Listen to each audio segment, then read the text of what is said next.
Dit is hem dan, de Noordbocht in I-stadion Tialf. En Sam had het eraan stuurtjen.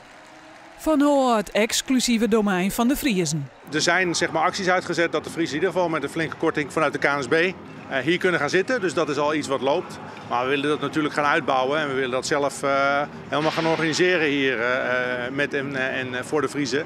En zeker ook voor iedereen die daar een warm gevoel bij heeft. Tialf wil mooi de bocht, de binding met Friesland, Sjen en Vieren litten.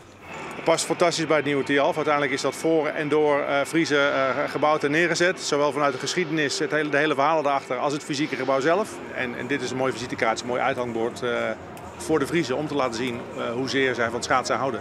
Het I-stadion is dan lang net al. Er moet nog een soort opbouwd worden. Dit weekend is voor het een goede test, de World Cup reetrieden. Dit is de vuurdoop, hier gaat het om. Hiervoor hebben we een heel spannend tussenseizoen. We hebben 4 grote evenementen. Maar vandaag de eerste officiële grote wedstrijd op de nieuwe ijsbaan, op het nieuwe ijs van Tialf. Het ijs is goed. De ijs is fantastisch.